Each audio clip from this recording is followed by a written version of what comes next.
A very good evening, everybody. I guess we can start. So maybe if you want to take your seats, please. That would be fantastic. Thank you. So thank you all for joining us this evening on a very important topic, the ethics of AI, navigating humanity's greatest innovation challenge. My name is Dimitrios Salampasis. I'm an associate professor of emerging technologies and fintech at the Swinburne University of Technology in Melbourne, Australia. And I'd like to thank the Davos Lodge for the very kind invitation. We are together with an amazing panel, whom I will give a moment to introduce themselves. The theme is very critical, and it could have been more timely because of the fact that currently we're all talking about the general artificial intelligence, which is not in our imagination or is not a science fiction any longer, but is actually a reality. So we're looking into how general AI is changing our societies, our economies, our daily lives, is reshaping industries, human capabilities, and opening doors to many opportunities, but is also opening doors to many risks and threats. So these profound developments are also opening up confrontational aspects in relation to ethical dilemmas. And this is exactly what the panel will discuss today, and the current structure will be focused on 4 key areas: AI in society, governance and regulation, bias and fairness, transparency and accountability, and investments and incentives. So it's really around understanding what is the role of AI and what is the context of ethics in this particular narrative, and also what can we actually do to understand the ethical issues, the ethical opportunities, and the ethical challenges that emerge. And before we delve into these questions, I'd like to ask each of the panel members to give us a brief introduction of who you are. Well, thank you very much for the invitation. So Eric Martineau-Fortin, I'm a founder and managing partner of White Star Capital. We are a technology investor in venture and growth equity, operating across North America, Europe, the Middle East, and Southeast Asia. We have around 1.4 billion under management, and we're pretty diversified in terms of technology we do, so from crypto to fintech, but also to sustainable growth economy. That is quite an interesting subject for us at the moment, and very pleased to be here. Thank you. Yeah, so I'm an entrepreneur for 35 years. I was lucky to start some unicorns and to sell them the first one 2 days before the crash. So I'm sitting here because I was just very lucky. And this is where my money came from. And then I thought I go into politics. I was a long time in politics and advisor and doing the election campaigns. But what I actually do since the end of 90s, I'm investing in startups. So I did roughly 450 investments with my own money. And it's I can tell it's a very dangerous asset class. Tommy Baltzis. I'm the founder and CEO of WhiteHaven. WhiteHaven Asset Management, an investment firm based out of Canada. We obviously specialize in wealth management for individuals from retail all the way to institutional, and asset allocators as well. We've touched upon alternative investments, and obviously it's a growing trend. And once again, thank the Davos Lodge for inviting me. Excellent. So I may kick off this discussion by putting some context, and I would like a brief comment from each one of you. Is the discussion around ethics and AI simply a philosophical discussion, or how do you understand it? What kind of frameworks do you put in place mentally when you talk about ethics and AI? So maybe I'd like a comment from each one of you. I think first we received your question. They were very insightful, and I have to admit that led us to do a lot of thinking about it. So it's not an easy subject.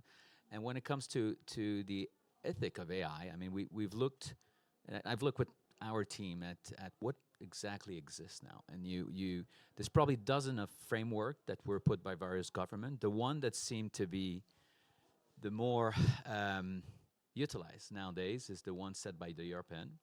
And funny enough, not a lot has evolved around that. It's all based on what Asimov said. There was a book called I, Robot into it. And I think there's 3 rules on this, and I was suggesting to read it here because I thought it was interesting to get them again. So this is: robot must not harm humans or let them come to harm. Robots must obey humans unless it conflicts with the first law. Robot must protect themselves unless it conflicts with the first and second law. And that dates back from 1950, and that has not really evolved. And one thing that I find interesting, and we discussed it with the team, is that at the moment, one thing that is not covered is robots that are personifying themselves into human, and that part seem like there's a lot more work to do on it at the moment. So I think it's interesting to see that there's a framework, but not a lot of people are thinking about it now and how to regulate that. And I think a lot of effort should be done on this. Well, it's a very difficult discussion, but it's a little bit typical European discussion, because actually we have not such a big influence on it, because all the AI is in the US, or the data is in the US. So we are talking about something which does not belong to us. So we have no real influence. And if we just talk about ethics and the others don't, then it's again useless. And before I would like to do it the other way around. Let's create this little baby AI, and then talk about regulation. But the European way is always the other way around. First regulate, and then look if it really is developing. To touch upon a bit what the gentleman just mentioned, is it's a bit the same thing. When I look at it, is any technology that we develop, we usually have that 80-20 rule. 80% is going to innovate, make our lives better, and then that 20% that's going to have repercussions into our lives and in society as a whole. So when I think about the ethics here, especially in the AI, I took a step back. Obviously, it was a long flight from Montreal, so I had the time to reflect on the questions we just asked, and it felt like a professor was back in school. But so I think we have to look at it in a way that, for example, like social media, we let it go. We just let it, and then we saw the repercussions, what happened to our youth, depressions, and everything that's been going on, people being isolated.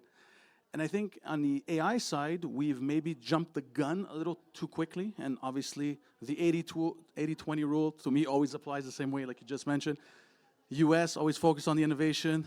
EU always focused on the regulation. So I think there's going to be a balance over time. When I'm looking at the ethics, I think I like the fact that we're having a discussion now and not waiting until we see some major repercussions. I mean, just by looking at... Are we already late? No, I don't think we're late. To be honest with you, I don't think we're late. I think we're at the right time to be able to have the discussion. If we were late, is that the AI would be much more advanced than humans, and I don't think we're there yet. From all the panels and everything I've heard of and have seen. So I think we're in the right time to have these discussions. Let's not make the mistake that we had in social media, and that's where I think that we're going to have these discussions. But there's a few individuals that said that this technology is probably maybe not the only one, but the one that's going to have the major impact on how we do things and not what we do. Like email, internet, we still communicate. It created other jobs. So it took away jobs from deliveries, created more jobs for coding, software. Here, AI, we don't know what's going to happen. It's impacting everything. We know we have to create data centers, the infrastructure for AI. But on top of that, we don't know. Well, we know we're going to have regulation, jobs and regulation. So maybe that's why the EU is jumping with the low growth, but that's another story for another day. But for me, there's still the issue of semiconductors. Right. And I think that we have a bit of time. So. Eric, I wanted to ask you, because we have a number of industries, think about healthcare, financial services, that algorithmic decision-making is directly impacting people. So do we actually talk about the need for ethical boundaries, or is there things that shouldn't be left at all for AI to handle? It's a very complex subject again. I think, in particular, when it talk about healthcare and decision that could lead to saving lives or not. I do believe at the moment that using AI and using algorithm, as long as they are human-centric and they are with having in mind to serve a good purpose for human, and not only economical-centric, where to save money for hospitals, as an example. I think we should use AI, and I think AI would be superior to doctor and to professional in these industries, as an example. Now, the decision should not be taken by the AI. The AI should be a big guide to what is the right decision to take. And I think we need that oversight at the moment from professional. But as we do when it comes to business, I mean, there's the rational business decision that an algorithm or your rational mind can lead you to do. And then there's the guts one, that sometimes you use it as an entrepreneur, as an investor, and sometimes it's not the rational one, and that's the right one also. Right. So I think it's very useful. I think it will transform a number of industry, and we should use it, but with care and as long as it's human-centric from my standpoint. Cornelius, you started your statement with a very thought-provoking insight, and I wanted to challenge you a little bit more on that. We talk a lot about the ethics of AI and AI in general, and we bring the role of governance and regulation. So I wanted to ask you, where do you see government playing a role into this? And also, especially when we also see that there is a massive increase or a massive decline of democracy nowadays around the globe. So we see a lot of increase of authoritarian regimes, so which they could exploit, and they already do to a certain extent. So where do you see government and governance fit into this context? So I worked in Berlin as a, I was advisor, but I worked as a politician for a long time, and so I see how politicians work. So I'm not too confident about this. Decision makings are slow. It's always a compromise. It's against technology. They cannot imagine anything that the world is changing. They want to preserve what is existing. So this is so there is this interesting in my heart.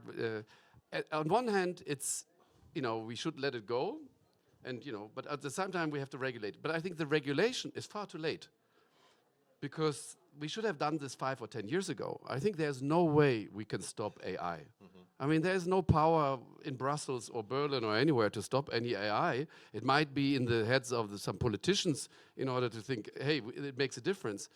So I'm more worried about a centralized or decentralized AI. Right, yes. So if you have a centralized AI and eventually you will have just 1 or 2 or 3 players left, I mean, imagine the power they have. See, and being an entrepreneur, so I'm building companies, and AI for me is a little child. You have to feed it with data, and if you take care of it, it grows in a nice way. But of course, if you don't take care of this child, it goes perhaps in the wrong direction. And this is actually what will happen eventually. But I doubted that politicians will solve it. Okay, interesting. Tommy, I wanted to bring to you into a bit of a more challenging topic here, which is in relation to the fact that we see now AI is becoming an entity. Think about humanoids, think about all these machines that they produce outcomes, they produce outputs, they produce wealth. Is there a discussion on treating them like humans? Do they have responsibilities? Do they have rights? Do they have right to a pension? Do they have right to a salary? Do they have a right, to take holidays? Who benefits from all that? Is this kind of a conversation, or do we need a completely new social contract here? Well, I mean, you hear about all this stuff. Like, people are just assuming that that's where we're going. But I said we're not there yet. Okay. I mean, the AI is really on the point of the brain, right? The human aspect of it. The question of robotics, we're not there yet, right? So AI can't just go decide and go make its own body, or its own robot. So we're not there yet. I mean, obviously, when we get to that stage where you have a robot that's going from country to country, there's going to be a discussion. I mean, like everything else, regulation is going to come to the table at one point. But I think at this stage here, we're not there yet, right? You just look at the new administration in the U.S., where President Trump made an executive order to remove the AI order that was put in place. Right. So, you just see right now is that it's like Cornelius just mentioned, it's an early stage child. But what kind of signal does it give? What kind of message does it give? Like, I'm just saying, I'm not too worried about that. That's not what keeps me up at night and saying is the robot gonna. I'm more worried, is the robot gonna kill me than anything, than if it has its own rights. So at this stage, I would really try to see where the innovation is gonna take us. And yeah, as we progress and we see what kind. I'm more worried about, for example, on what happens like for things that are closer to the market, like self-driving cars. Well, if you get into an accident, who's responsible? Correct. Those are the things that. Is the company responsible? Is the algorithm responsible? Again, and nobody knows yet. No, you don't know, and that's what we need to discuss. At what point? I mean, there's biases in putting in information, like you just mentioned, the data that you put in. Well, it could impact the way, like, for example, remember in the early stages of the AI, they were trying to come up with skin cancer, so they went and took pictures of everything on some data set where they looked at early stage skin cancer to when somebody had skin cancer, and the most common pattern that AI came up with was that if there was you could predict in a picture if you had a ruler, because every picture had a ruler. Right. So, these are early stage. Like we said, it's like a child. It's like a kid, really. So if you take care of it, you guide it, you instill the values into it, what you want. Now, and that's what I'm worried about is which values. Like right now, a lot of the bias is English language. It's who's designing it. So that's what I'm worried about. I'm not worried about if, iRobot is going to come up and say, I have my rights. I'm not working more than 40 hours. Well, what are you going to do with the other 40 hours? Right. So you have cases like, for example, like Microsoft has shut down because it got emotional with the end user. And so these things that we're still in some early stage, but obviously they're leapfrogging. That's what I'm really worried about. Right. Eric, Tommy gave an excellent segue to the next question that I had, was on the fact that in order for AI to survive, you need data, right? And you need, as we can see now, different types of data coming from different sources. Sometimes these models are being trained properly, other times not properly. We've seen also with OpenAI that they've been using different types of data. So where does the element of bias gets in this equation? And also, is there a discussion around transparency and accountability from the company standpoint to explain the algorithmic decisions here? Good question. First, I don't think robots should have any rights for me, so I'm very clear on it. I don't think it's even a debate. But I think this is a interesting subject. I think it's a lot of people think, and I believe that it should be open architecture. So that's something for sure. I think the going back to the previous subject about who's responsible and who you can make accountable for, I think the developer and the company developing it should have huge responsibility on that, similar to now any listed companies. I mean, the director have responsibility. Should it be the SEC? Should it be the other entity that regulated them? So I think we should have that framework of law of things that can be done and not. And I think it's going to be very difficult. I don't have the answer to that. It's going to be very difficult to make sure that it is fully unbiased, because by nature, humans are biased. I am Canadian and British as an example, but I'm biased toward these two countries when it comes to take decision that will impact these countries. And I think that's the same thing for these algorithms that are built by developers, by architect behind. I mean, there's always a bias. So I think you need to be conscious of it. I think by having an open architecture and seeing how the algorithm reacts, you get a sense of where it's going. If you make it as open as possible and people contribute to it, it will neutralize. Do you mean open source? Open source, yes. Okay. I don't think government can force the open source per se, but I think it's going to be very complex. And as my colleague said, we have to let this child grow a bit. We have to guide this child not to go into a too bad direction. We have to make sure that nations that are rock states or complex states don't have the same access to these data. It's going to be very difficult, but I think by having this leap of advance that we have now, we can make sure that we control that. But that's a very tricky subject. Right. And Cornelius, building on exactly what Eric said, do you think it makes sense to talk about a legal requirement from the companies to actually disclose all this from a fairness standpoint, from an accountability standpoint? Does it even make sense to discuss this? So in order to provoke a little bit more here, so the question is, when I talk to AI geeks at the moment, they say, does AI have a consciousness? One AI generation every 2 weeks, and humans need 30 years. So that means we cannot predict what will be in 1 year. Imagine, how modern or how the development, how fast it is. And does this, let's say, AI accept a species which is inferior, that's us, in the long run? So I think that is a dangerous part. And when you talk really to the people, there is a reason why everybody is so afraid of it. I'm full of I'm always an optimistic, positive person, and I was like, oh, well, it will not be that bad. I decided a few weeks ago that I'm pro-Trump because we cannot change it anyhow. So I don't want to wake up every morning and say, oh, how miserable it is. If I become a cheerleader for this, it's fine. And with AI, I'm positive about it. I believe we will have big benefits out of it, simplify life, quality of life, more personalized entertainment. I mean, everything will be good. But of course, I'm very afraid of what will come out of it at the end of the day if they will take over. This is The real complexity as well is that it's not only they will take over, is that we might even merge. I mean, you have now these cyborg type of implants that can be put into the heads of humans. It's already in the making now, and you might be at a point an enhanced human through that, and where would be the limit between the AI personality and yourself? So I think it's really, really scary. I agree with that. We don't know where it's going, but it's going to happen. So that's why going back to the ethic and the control. That's why we need to be conscious of that.